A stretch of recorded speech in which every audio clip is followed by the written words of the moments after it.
Hi students, Mr. Metelsky here, and this video will be on solving systems of equations using the elimination method. And this is going to be a basic example, meaning one that is ready to be added or subtracted right off the bat. So the goal with the elimination method is to take two equations and to either add or subtract them so that we can eliminate one of the variables. So if you look at both of these equations, they both have an x and a y.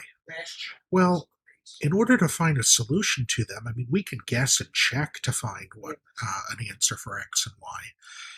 But what's going to be more efficient is to use an algebraic process. So if we look at the two variables here, the x in the first equation and the x in the second equation. The x in the first is really 1x. Remember, there's an invisible 1 here. The x in the second has a negative 3. So those are not equal or opposites. But if we look at the y's, do you see how we have plus 3y and minus 3y? So if we added these two equations together, 3y minus 3y would be 0, which is the goal. That's our elimination. So what we're going to do is we're going to actually add these two equations. So we're going to add straight up and down. So 1x plus negative 3x is negative 2x. 3y plus negative 3y is 0. So that goes away because we wouldn't write plus 0 here. And then 1 plus negative 15 is negative 14. So now we have a much easier equation. Negative 2x equals negative 14.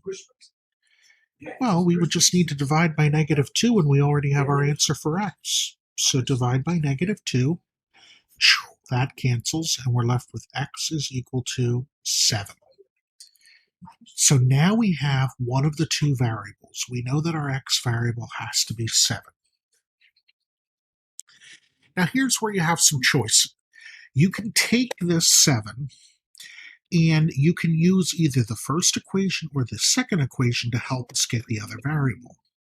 Well, I always like to use the equation that looks simpler in my eyes. So to me, the top equation looks a little less complicated than the bottom equation here. So what I'm going to do is I'm going to take this top equation and rewrite it. X plus 3y equals 1. And I'm going to take my answer from over here, and instead of x, I'm going to plug in 7. So this would be 7 plus 3y equals 1. And now we have an equation that only has y. So what we could do is we could subtract 7 from both sides. And 7 take away 7 cancels, and we're left with 3y. And that equals 1 minus 7, which is negative 6.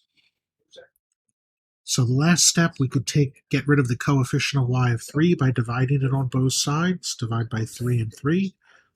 That cancels. So we're left with y equals negative 2.